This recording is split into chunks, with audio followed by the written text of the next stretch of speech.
This channel does not promote any violent, harmful, or illegal activities. All content provided by this channel is meant for an educational purpose only. নমস্কার, দেখছেন TV9 Bangla Bengal breaking নিয়ে আপনাদের সঙ্গে আমি অনির্বাণ আর আমার সঙ্গে আমি রয়েছি শর্মিষ্ঠা। তবে সবার আগে দেখিয়ে নিই আগামী 1 ঘন্টায় ঠিক কোন কোন খবর আপনাদের সামনে তুলে ধরবো। পিসিআর কে বলবো বিগ ওয়ালে প্লে করতে আজকে 7টা ইস্যু কি থাকছে। শুরুতেই বদল ভায়া কপ্টার, আসল পরিবর্তনের ডাক দিয়েছেন নরেন্দ্র মোদী। কিন্তু সেটা কি কপ্টারে? হঠাৎ কপ্টারের কথা বলছি কেন জানাবো আপনাদের। জলের অপর নাম জীবন, তা বারবার প্রমাণ করেন জীবন কৃষ্ণ সাহা, আজও করলেন। কিভাবে বলবো আপনাদের। তৃতীয় ইস্যু গ্যালারিতে সিবিআই, কেন্দ্রীয় তদন্তকারী সংস্থা সিবিআই তাকে গ্যালারিতে পাঠিয়ে দেওয়া হলো। তাহলে ময়দানে কে খেলছে, কার খেলার কথা বলা হচ্ছে জানাবো আপনাদেরকে। খাটিয়ায় উন্নয়ন, এই রাজ্যের যে কোনো জেলার যে কোনো রাস্তার দিকে তাকালে, মানে 100টার মধ্যে অন্তত 80টা রাস্তার দিকে তাকালে, বিশেষ করে যদি গ্রাম বা মফস্বলের রাস্তা হয়, আপনার এটা মনে হতে বাধ্য। কিন্তু এটা এমন একটা জায়গার ছবি যারা দুহাত উপর করে দিয়েছেন আর পেয়েছেন। হ্যাঁ, উন্নয়ন বই কি খাটিয়ায়, বলবো সেই জায়গার কথা। তোলার জন্য ছদ্মবেশ, তোলা তুলতেও লাগে নাকি? আমরা জানতাম ভেক না ধরলে ভিক মেলে না, ভেক না ধরলে কি তোলাও মেলে না। অন্তত তেমনটাই তো জানতে পারছি। কোথা থেকে বলবো আপনাদের সে কথা। এর পরের ইস্যু হচ্ছে দামোদরে হাঁড়িকুড়ি। এই দামোদর কি সেই দামোদর? না, দামোদরে পার ভাঙছে, সবকিছু ভেসে যাচ্ছে, হাঁড়িকুড়ি সব জলে। সেখানকার মানুষ কি বলছেন? সত্যি সমস্যার সমাধান হয় না কেন জানাবো আপনাদেরকে। সবার শেষের ইস্যু হচ্ছে ঠাকুর বাড়িতে মহাভারত। নারদ নারদ বললে ভুল হবে না, কেন বলছি দেখাবো আপনাদেরকে। তবে সবার প্রথমে কোন দিকে নজর রাখি আমরা? সবার প্রথমে শর্মিষ্ঠা, হই হই করে উদ্বোধন হয়ে যাওয়া 3টে মেট্রো রুট আর তার সঙ্গে আজকের পুরনো মেট্রো রুট, অর্থাৎ সব মিলিয়ে 4টে মেট্রো রুট আজকে এই প্রথম একসঙ্গে ফাংশন করলো। কিভাবে করলো শর্মিষ্ঠা? একদম সেদিকেই নজর রাখি। বহু প্রতীক্ষিত 3টি মেট্রো রুট চালু হয়েছে এবং ওই রুটের অগণিত মানুষের মুখে যখন চওড়া হাসি, তখন ক্রমশ হাসি মিলিয়েও যাচ্ছে পুরনো রুটের যাত্রীদের। পুরনো মানেই যেন ব্রাত্য, টানাটানি সংসারে যা হয় আর কি। পুরনো রুটের পরিষেবা কার্যত ভেঙে পড়লেও সেদিকে নজর দেওয়ার সময় নেই। মেট্রো কর্তৃপক্ষ এখন ব্যস্ত নবীন বরণে, কিন্তু সেই নবীনকেও কতটা বরণ করতে পারছে তারা। প্রথমে প্রতিবেদন দেখুন, তারপর লাইভ ছবি দেখাবো সেখানকার।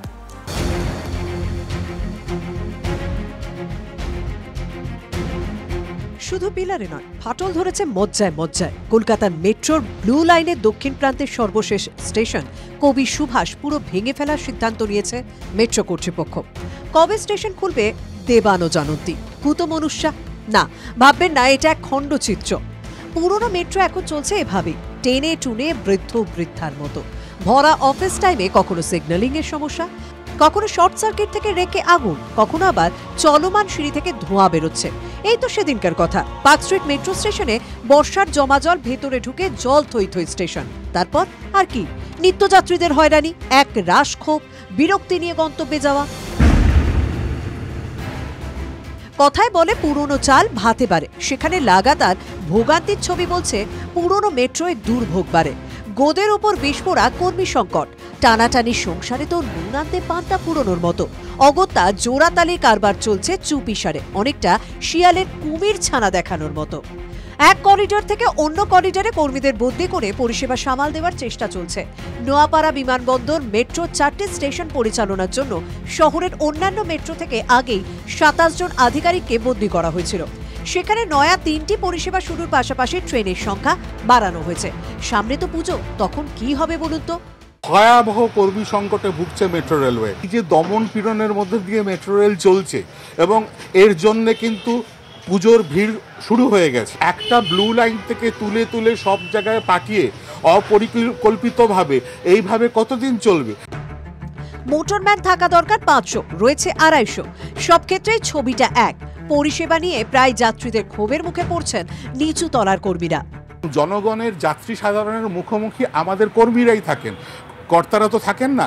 সেখানে বিভিন্ন রকমভাবে হেকল হওয়া, গালমন্দ খাওয়া ইত্যাদি শিকার তাদেরই হতে হয়। আমাদের কর্মীরা আপ্রাণ চেষ্টা করছেন, কিন্তু কোথাও কোনোদিন কিছু হয়ে গেলে তার জন্য কিন্তু কর্তৃপক্ষ দায়ী থাকবে। অবশ্য কলকাতা মেট্রোর জেনারেল ম্যানেজারের কোনো সমস্যাই চোখে পড়ছে না। हमने कभी कहा कि प्रॉब्लम है? अच्छा चल रहा है, अच्छा काम हो रहा है। अगर प्रॉब्लम होता तो ये सब खुलता। নতুন 3টে রুটে মেট্রো চালু করতে গিয়ে কি দুয়োরানি হয়ে গেল পুরনো মেট্রো রুটের পরিষেবা? কবি সুভাষ মেট্রো স্টেশন কবে চালু হবে কেউ জানে না। কর্মী সংকটের জেরে স্টেশনে স্টেশনে ঢুকছে পরিষেবা। কেন এই হাল? বয়স হয়ে গেলে কি তার আর দাম থাকে না? অনেকটা সেই ঘরের কোণে পড়ে থাকা অবহেলিত বৃদ্ধ বৃদ্ধার মতো। মেট্রো কর্তৃপক্ষ বলছে যত দোষ নন্দ ঘোষ। लोग के जो है मीडिया में उछालते रहते हैं कि प्रॉब्लम है। हमने कभी कहा कि प्रॉब्लम है? আমরা প্রশ্ন তো করবই, জনতাও প্রশ্ন করছে। তবে কি কোনো বড়সড় বিপত্তি হলেই হুঁশ ফিরবে আপনাদের? শান্ত ভট্টাচার্যের রিপোর্ট, TV9 বাংলা। আমরা কিন্তু সুরানি দুরানি দুই দিকেই নজর দেব এবং দুই রুটেরই ছবি আপনাদের সামনে তুলে ধরবো। এই মুহূর্তে শিয়ালদা স্টেশন থেকে, শিয়ালদা মেট্রো স্টেশন থেকে রয়েছেন আমার সহকর্মী সুশোভন, অন্যদিকে এসপ্ল্যানেড থেকে রয়েছেন আমার সহকর্মী কৌস্তব। তবে সুশোভন, আমি তোমার কাছে জানতে চাইবো, আজকে সকালে না শিয়ালদা স্টেশনে ভয়ঙ্কর ভিড় দেখেছি। সত্যি কি যাত্রী সামলানো কোথাও একটা চাপ হয়ে দাঁড়াচ্ছে এই নতুন 3টে রুটের জন্য? দেখো, নিঃসন্দেহে যাত্রী সামলানো কোথাও চাপ হয়ে যাচ্ছে। তার কারণ একে তো যারা রোজ যাতায়াত করে তাদের, আর অনেকে যারা নতুন যে রুটগুলো চালু হয়েছে সেগুলো কিভাবে যাচ্ছে একটা বলা যায় যে একটা আলাদা আকর্ষণ। কিন্তু এই জায়গায় দাঁড়িয়ে যারা রোজ যাতায়াত করেন, অর্থাৎ যারা ডেলি যাতায়াত করার চেষ্টা করেন, তাদেরও কিন্তু একটা সমস্যা হচ্ছে যে টাইমের জায়গাটা। আচ্ছা, আপনাকে জিজ্ঞাসা করব, এখানে যে মেট্রোর যে টাইমিং গ্যাপটা রয়েছে ওটাকে একটু কমানো উচিত, মানে ফ্রিকোয়েন্সিটা বাড়ানো উচিত। फ्रीक्वेंसी पहले से तो बढ़ गया है, अभी ये जो नया हावड़ा के कारण हुआ है तो अभी के लिए तो ठीक है। लेकिन दोनों मेट्रो का जो बीच में जो टाइम है वो टाइम अभी कम करना जरूरी है, क्योंकि मेट्रो का वेटिंग टाइम कम हो जाएगा। हाँ, ज्यादा फ्रीक्वेंसी बढ़ेगा तो हम ज्यादा इजीली ट्रैवल करेंगे। দেখো, আরও এখানে যারা যাত্রীরা রয়েছে তার সাথে কথা বলার চেষ্টা করব। আচ্ছা, আপনাকে জিজ্ঞাসা করবো, আপনি তো মেট্রোয় যাতায়াত করেন, সেক্ষেত্রে তো এই যে মেট্রোর যে ফ্রিকোয়েন্সি দুটো মেট্রোর মধ্যে, এটা কি একটু বাড়ানো উচিত, মানে টাইमिंगটা? उनको बंगाली नहीं आता। ये जो मेट्रो का जो टाइमिंग है, ये टाइमिंग क्या कम करना होगा, क्योंकि जाने में कोई दिक्कत होता है? नहीं, ठीक है तो टाइमिंग। অর্থাৎ তাদের মধ্যেও একটুখানি দ্বন্দ্ব বা ধোঁয়াশা রয়েছে। তারা বলছেন যে হ্যাঁ, হাওড়ার রুটটা যেহেতু জুড়ে গেছে এখন শিয়ালদার সঙ্গে, স্বাভাবিকভাবে এই কারণেই আরো বেশি যাত্রীদের চাপটা রয়েছে। তাই ফ্রিকোয়েন্সি যদি বাড়ে, ট্রেনের সংখ্যা যদি বাড়ে বা টাইমিং যদি বাড়ে, তাহলে বিষয়টা হয়তো একটু সমস্যার সমাধান হলেও হবে। অন্যদিকে এসপ্ল্যানেডের দিকে নজর রাখি, কৌস্তব আমার সঙ্গে রয়েছে। কৌস্তব, অনেকে অভিমান করে বলছেন যে সুরানি এসেছেন বলে দুরানি যেন একটুখানি অন্য, মানে একটু ছোট নজরে একটু ব্রাত্য করে দেখা হচ্ছে, কারণ একের পর এক মেট্রো, পুরোনো মেট্রো রুটের সমস্যা কিন্তু আমরা তুলে ধরছি। সেখানকার যাত্রীরা কি বলছেন? শর্মিষ্ঠা, পুরনো মানেই কি ব্রাত্য? এসপ্ল্যানেড স্টেশনে আমি যখন দাঁড়িয়ে আছি, এই যে ব্লু লাইন করিডোর, অর্থাৎ দক্ষিণেশ্বর থেকে কবি সুভাষ পর্যন্ত তখন চলছে না, শহীদ ক্ষুদিরাম পর্যন্ত যে মেট্রো চলাচল, সেই মেট্রো চলাচলে কিন্তু মাঝে মধ্যেই বিঘ্নিত ঘটছে। আজকেও যেমন সকালবেলা সেই মেট্রো পরিষেবা বিঘ্নিত ঘটেছে, তার কারণটা হচ্ছে যে সিগন্যালিংয়ের সমস্যার জন্য কিন্তু সেই মেট্রো পরিষেবা আজকে বিঘ্নিত ঘটেছে, এবং এই সমস্যা কিন্তু মাঝে মধ্যেই দেখা যাচ্ছে। আজকে 40 বছর হয়ে গেল এই মেট্রো রুটের, কিন্তু সমস্যা যেন পিছু ছাড়ছে না। কোথাও যেরকম দেখা যাচ্ছে যে মেট্রো স্টেশনে ফাটল, রক্ষণাবেক্ষণের অভাব দেখা যাচ্ছে, আবার কোথাও আশেপাশে যারা যাচ্ছেন, জানি এই সময় নিত্যযাত্রীদের বাড়ি ফেরার একটা চাপ থাকে, একটু কি কথা বলা সম্ভব?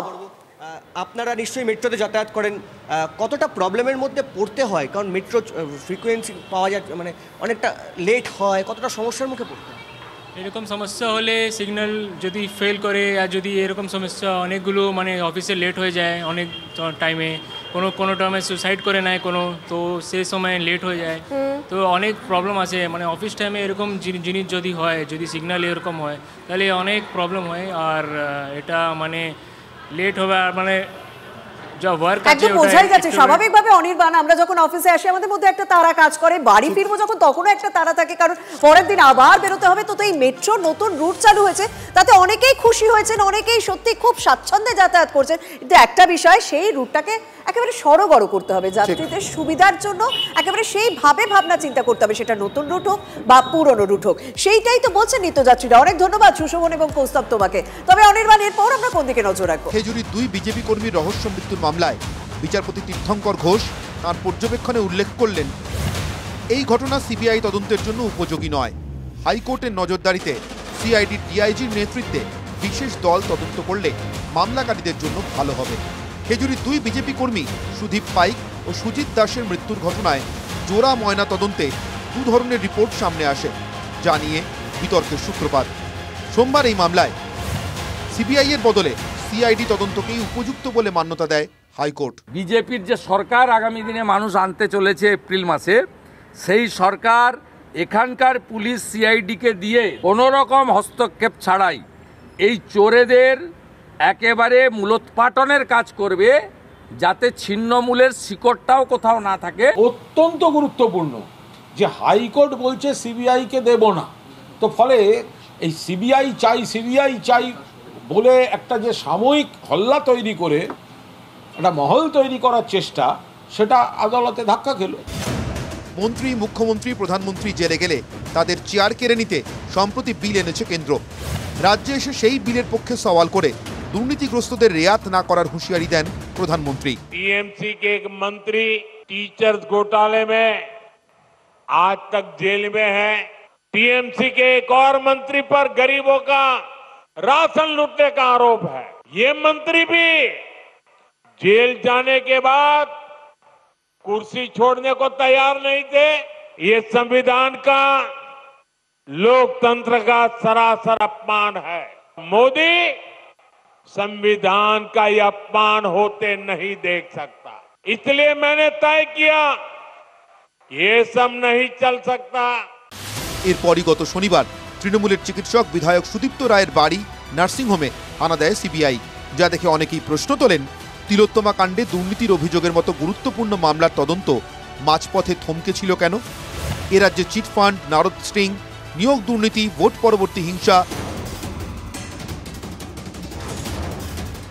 গরু ও কয়লা পাচারের মতো বহু মামলার তদন্তভার সিবিআই এর কাঁধে।